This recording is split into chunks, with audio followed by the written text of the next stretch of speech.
Also, at Winter is Coming, we got the debut of Sting. Right. Sting would end up being undefeated in AEW. He has a perfect 100% record in AEW. Thoughts on Sting finishing his career in AEW, becoming a mentor to Darby Allin. They would eventually win the tag titles and retire as a tag team champion. Mm-hmm. You know, just like his former tag team partner, the Ultimate Warrior, went to Barcelona, Spain, and won the NWE World Heavyweight title in 2008 and retired as the world champion there. So thoughts on this? Yeah, well, I mean, Sting, I think, at this point was kind of very disappointed about his run in WWE. It had to have been. And I think it felt bad. I really think it did. He didn't quite get his hero's welcome that he was hoping. And, considering how sour things got between WWF at that time and WCW and, not really having time in WWF or WWE not long after that either. It sucks, man. He was a great talent, and he got, trust me, he gets his flowers for being in TNA. He absolutely does.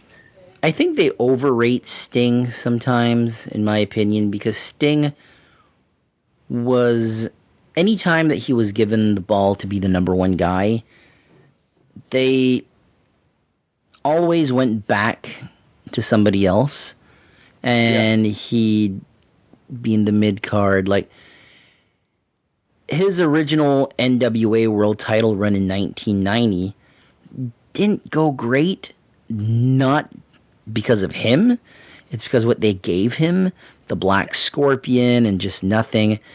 And from what I can remember, the reason the belt was taken off him in 1990 is Flair, they had a nobody for the Black Scorpion, so they begged Ric Flair to be the Black Scorpion. He's like, all right, I'm doing you this favor, you got to do me a favor. I want the belt back. And in early January, Flair was the champion again. Sting, just mid-90s, early 90s, I should say, was pretty much the guy, but Ric Flair was still there. Then Flair left, and Luger was the guy, and then Luger left, and not long after that, Hulk Hogan comes in, and there was always someone better than, later on it was Goldberg. He was never the number one guy for any large portion of time. No. But I agree, he deserves his flowers. Yeah, and I don't think he ever was meant to be the number one guy, but he was meant to be in the mix. Right? Yeah. He's a main eventer for sure. Yeah. And here's my opinion. The face of the company is your world champion. Yeah. Like when CM Punk was the champion, John Cena got the main events and this and that. You should have went with CM Punk. CM Punk's your number one guy because he's your world champion. I know some people won't look at it like that. I've always looked at it like that. Your number one guy should be your world champion. Who's putting the asses in the seats? Your world champion. Mm-hmm. Yep. Not long after this, or actually on this same night, Kenny Omega becomes the AEW World Heavyweight Champion.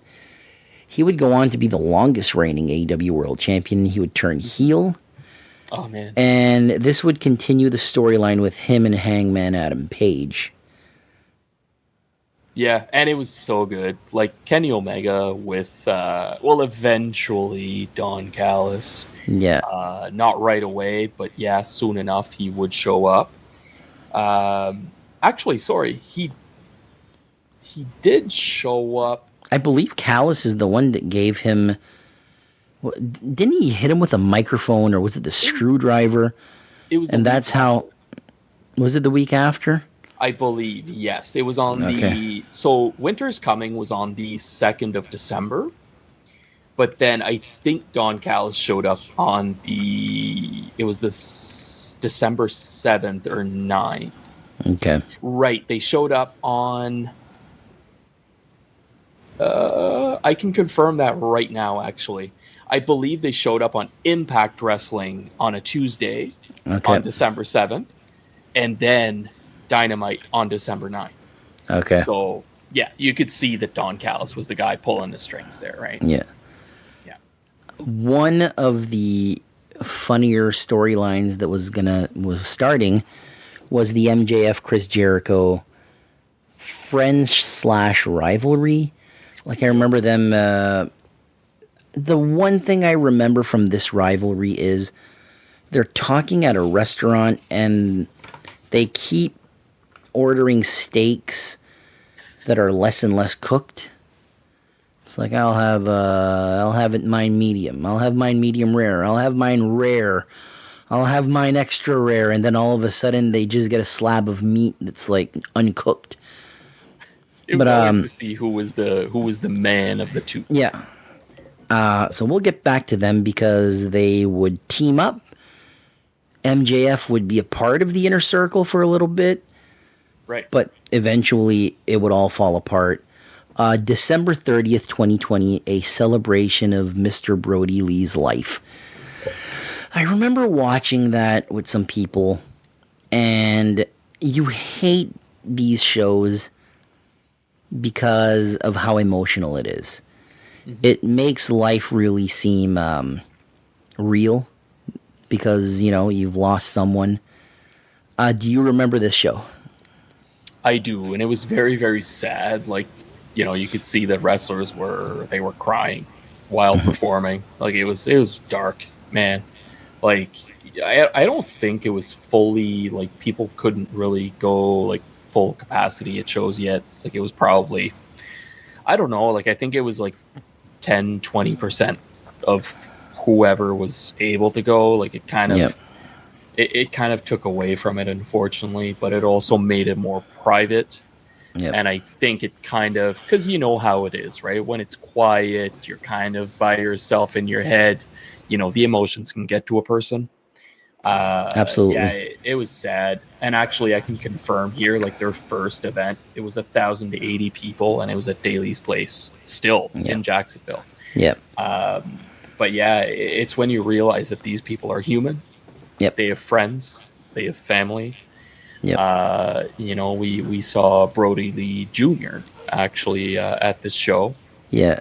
-1. Yeah, that's the one. And, he's still going, so. Yeah. The thing is, this is right at the end of 2020. Mm-hmm. Like, I remember going to, I believe, let me count. I think I went to 2 wrestling shows in 2021. One was IHW and one was North Pro. So the North Pro show would have been the one that Josh Alexander was on as the TNA X Division champion. He defended that title against Marcus Burke. Not Marcus Burke, Marco Estrada. I always get these two confused. I don't know why. Against Marco Estrada. Right. And we're still wearing masks. Going back and looking at the results and looking at the dates and all that, it brings you back to a time of uncertainty. Mm-hmm. Very sad show. And then we go into their next pay-per-view, which was AEW Revolution 2021. And all I can say is the exploding barbed wire death match. AEW World Title, Moxley versus Omega. Yeah, I think it's really a shame. Yeah. Because, like, they really wanted Atsushi Onita, Terry Funk. And I remember watching this very legally. And the stream froze, so I missed the point of impact. I remember. And I remember you texting me, and you're like, "That's it." And it was just little spooters, little sparklers, and poor Eddie Kingston had to sell like death that he was knocked out and had nearly been killed in this exploding ring. Did this harm the match? Because they had a pretty good match, but did this harm the match in the overall? It did, unfortunately. I think so too. Yeah. It became so anticlimactic. Like, what do you do? It became a meme. Like, you're supposed to be blown up. Yep. And then all of a sudden, you're laying there and there's sparklers going off. Yep. It's like if you're late, you fell down on a tree stump in a scary movie, in a horror movie, and there's a brown bear about to maul you to death, and he just farts. Yep. Starts licking himself. It's done. Turns around, goes home.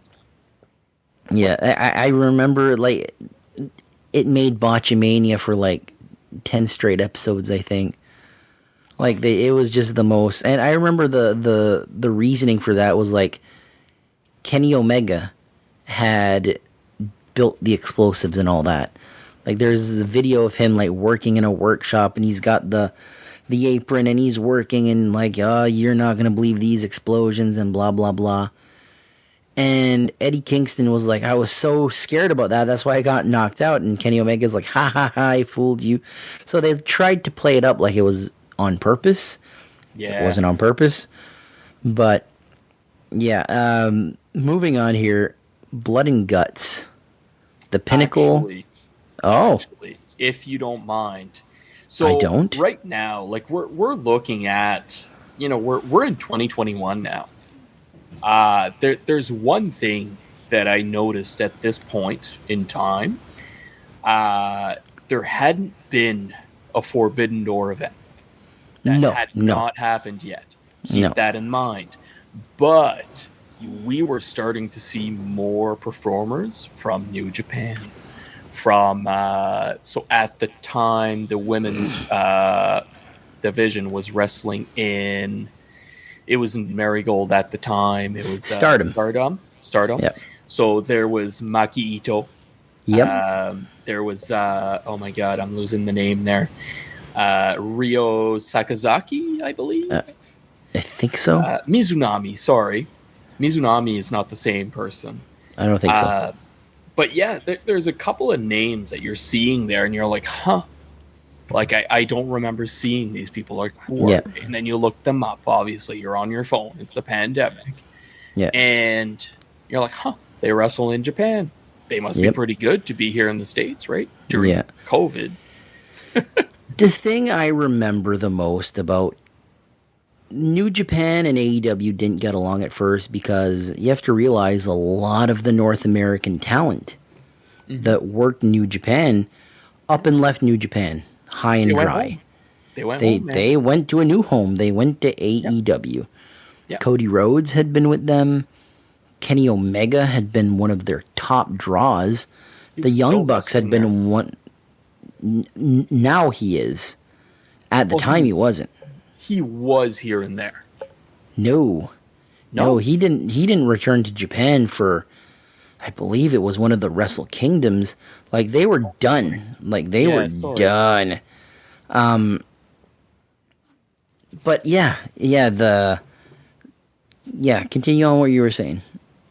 But no, like, it was just to say, like, you could see the cracks in the door, right? Yeah. Like, they were getting ready to push it open. In the future, that's when you'd see more of those Japanese names.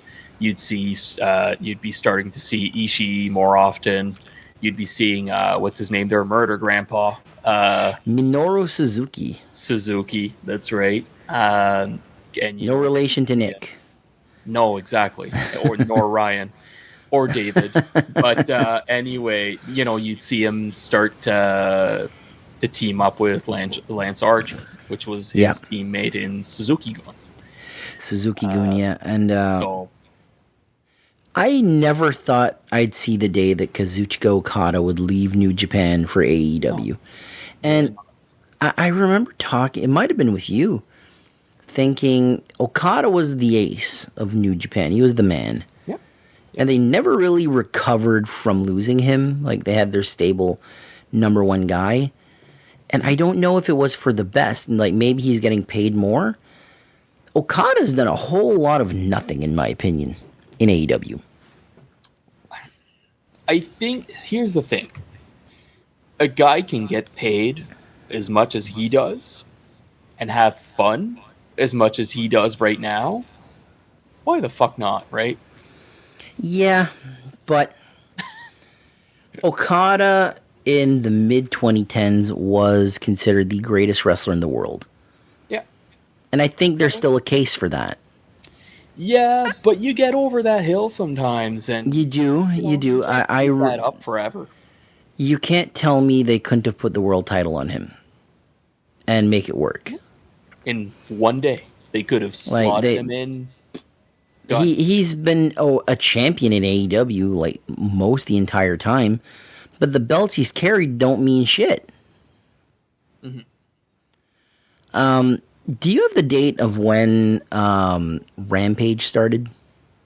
So AEW Rampage, I believed, was in 2020 when they announced it. Okay. So that it was initially announced in late 2020, but it started in 2021, and I do have the dates actually. So it started on August 13th, 2021.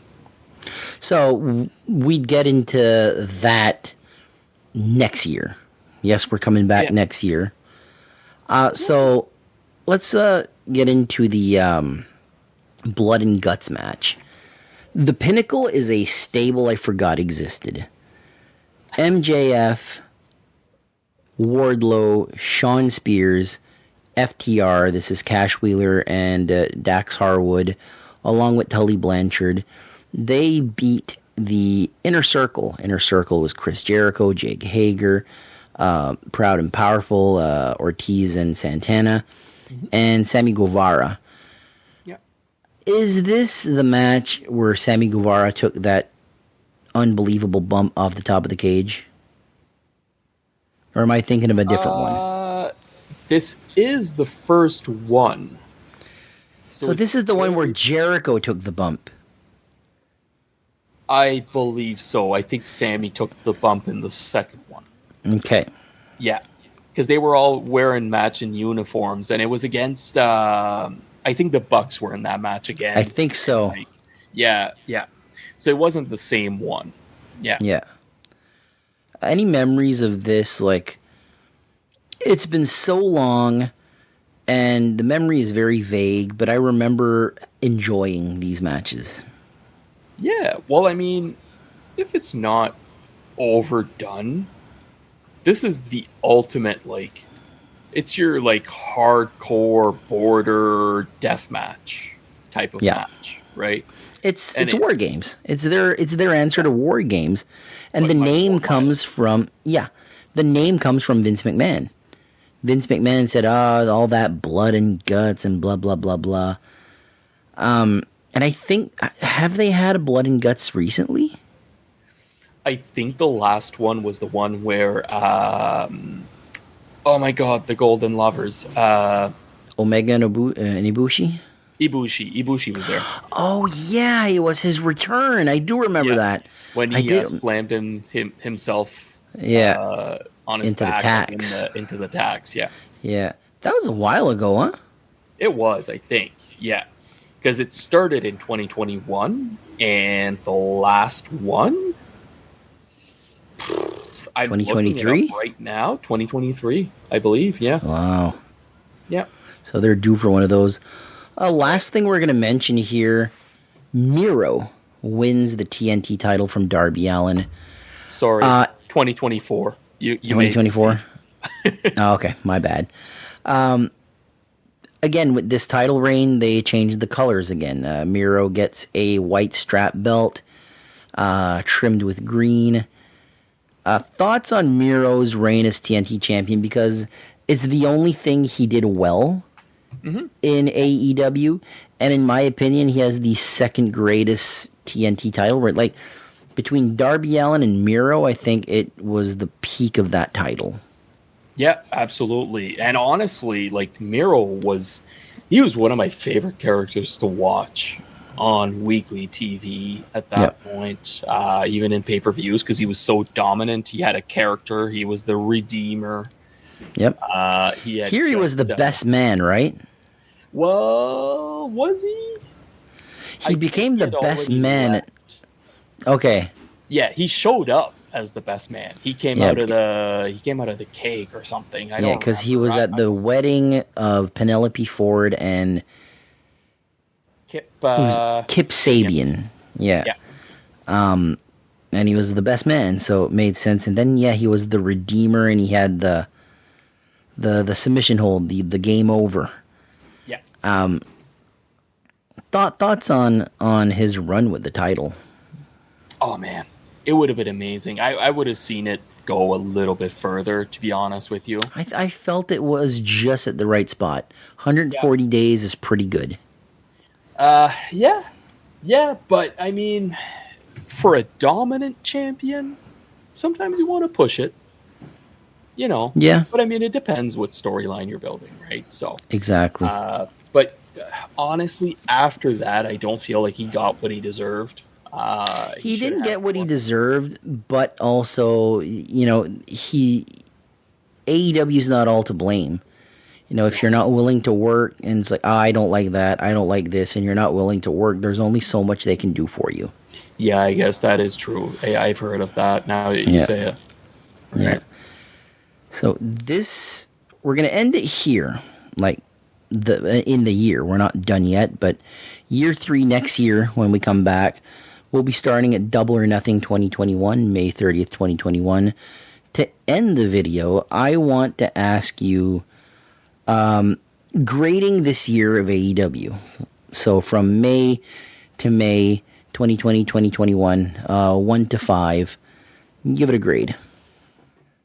Honestly, right now, looking back and considering what happened the following year and the following year after that, it takes time for a promotion to be successful.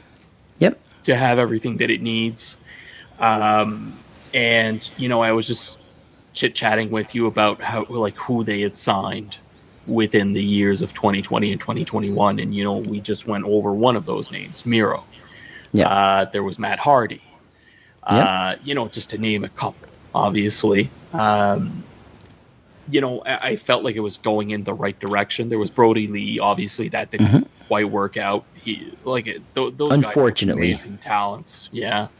So, for what they got and what they already had, I think at this point already there was the 4 pillars. They were already calling them the 4 pillars, being Sammy Guevara, MJF, Darby Allin, and Jungle Boy. Jungle Boy, that's right, before Mr. Jack Perry. So, you're building off your own talent that you have picked up since the beginning. They've been there since day one, even negative, whatever, how many days since All In. Yeah. Yeah. But, considering the record of who they signed, B+, probably. It's on a scale of 1 to 5. 1 to 5? I wanted to give a letter. Damn. How about a 4? Let's call it a 4. I was thinking 4 as well. I really enjoyed this year. It would only go downhill for me personally. Not from there, though, right? Not Maybe from there. No. After. Yeah. I'd go when the whole CM Punk stuff, and we're going to talk about that next year. When the whole CM Punk stuff happened, and by the time that was over, there's the bloom is off the rose. The new toy is now old, and there are some cracks in it. I'd say after the Hangman Page storyline, after Hangman Page wins the belt, I think Tony Khan had a plan for the first 3 years, 2 years, 3 years, whatever it was. Yep. And the plan ended with Adam Page winning the belt. And then after that, it's a struggle. So before we leave, favorite moment of this year? Wow.